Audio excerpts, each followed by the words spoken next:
Alright folks, today we're talking about Glidecam versus Gimbal. Which one of these two tools should you choose if you want to buy either one of those? What are the difference and which one should you choose for what kind of job? So in this video I'm going to break down what is the difference between these two, and we're also going to see some footage that I shot with the Glidecam and the S1H the other day. So let's get to it. Here we go.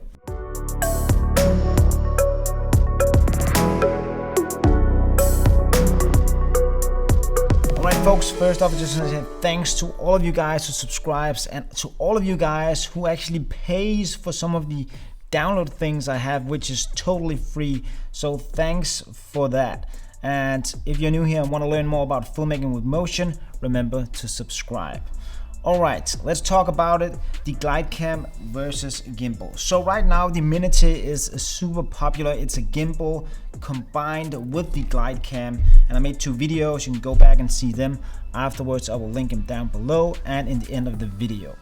But first off, why do we talk about the Glidecam? The Glidecam is, for me, one of the most important tools when we're talking stabilized footage, because it's such a powerful tool. You have no motors, it is super simple, nothing can break on it, and you can stabilize kind of any camera on there.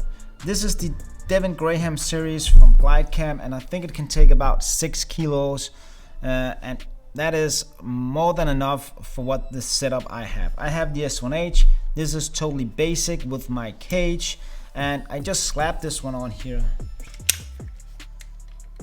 There we go. So now this is a basic setup. Sometimes I have a monitor on here and a microphone, but this is kind of what I have. And with this setup, I can do anything I want to. I can easily adjust any of the settings on the camera. I can set it down. I have the top handle on as well. I will show you that in a minute. But first off, I think we should see some footage shot on the Glidecam and the S1H. We have the 24-105 on right now because my other lens is in for repair. So I've borrowed this one, and I went out to the skate park and shot some shots of my buddy Sebastian, who is a BMX and mountain bike rider. So let's take a look at that, and when we come back, talk more about the setup and why I chose the Glidecam for that particular shoot and not the gimbal. Here we go.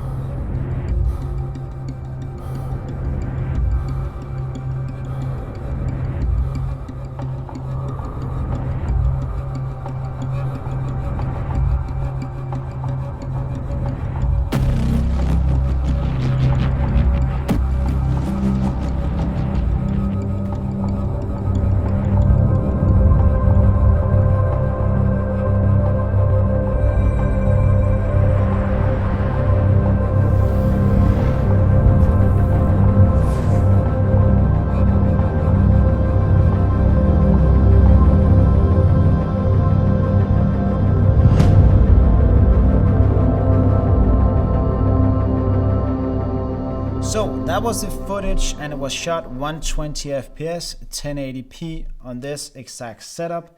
And as you can see, I have now the top handle on where I can add a monitor if I want to.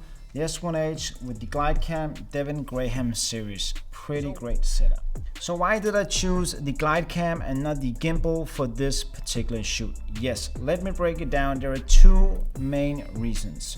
First off, the Glidecam I can do much easier, fast-paced moves than I can do on the gimbal. And the second thing is, I needed to quickly access the camera's menus, so I could change settings and also change focal length and focus, and that is super easy and fast done on the Glidecam and takes a bit more time on the gimbal. So the second reason is I wanted to use my S1H, and the S1H is just too big to fit on the Weebill S. Yes, I have the Crane 3S, but the Crane 3S is a bigger setup, it's heavier, and it takes longer for me to use than the Glidecam does. So let's talk about some of the different scenarios where I would choose a Glidecam or a gimbal. So the Glidecam is primarily used when I use the S1H. I use that for events and in weddings, and there I will take my Glidecam as my primary tool, but I will also bring a gimbal. For sports events, I also use the Glidecam, but again, I have the gimbal with me as a backup. So when is the gimbal the primary tool? Yes, on real estate shoots, the Weebill S and my GH5 is my main tool, and I use that because I need to do easy, smooth push in and push outs, like turning shots, and the gimbal is just more mechanical and do super smooth shots than the Glidecam does it. You can do it on a Glidecam, but it's much harder to do super smooth shots. There is also some sports where I use the gimbal, and especially for mountain bike shots where I know I needed a lot of low shots. Here I have the top handle. I can easily follow someone down low, and that is much harder on the Glidecam than on the gimbal. You can do low shots with the Glidecam. You just do it like that, upside down, but you have to practice a bit to do that to get great shots. So when it comes down to choosing between one of these two tools, the learning curve on the Glidecam is a bit longer than on the gimbal.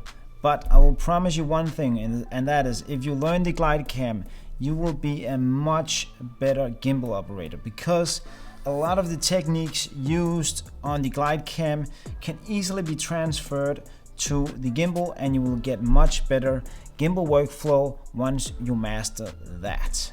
The next thing is, what kind of look do you want on your footage? With the Glidecam, you will get much more natural look, where on the gimbal you can kind of get a more robotic and static look when only using a gimbal. So take that in consideration when choosing between a gimbal or a Glidecam. So I didn't want this video to be a full-on comparison, side by side, gimbal and Glidecam, which one is more stable and so on, because there's already a lot of videos out there covering that topic. So if you want to see that, just go and search on YouTube and you'll easily find that.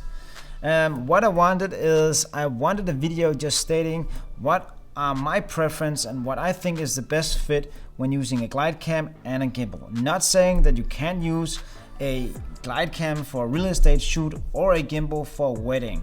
This all comes down to preference and what your workflow works best with. So it's all about finding the best fit for you, and if you have both tools, bring both of them, then you're on the safe side. But choose one of them as your primary tool and the other one as the backup. Alright guys, if you want to see the Mini-T video, how to set that up and all that, I will link that down here so you can go back and watch that. It's a pretty great video. And if this is your first time here, remember to subscribe if you want to learn more about filmmaking with motion.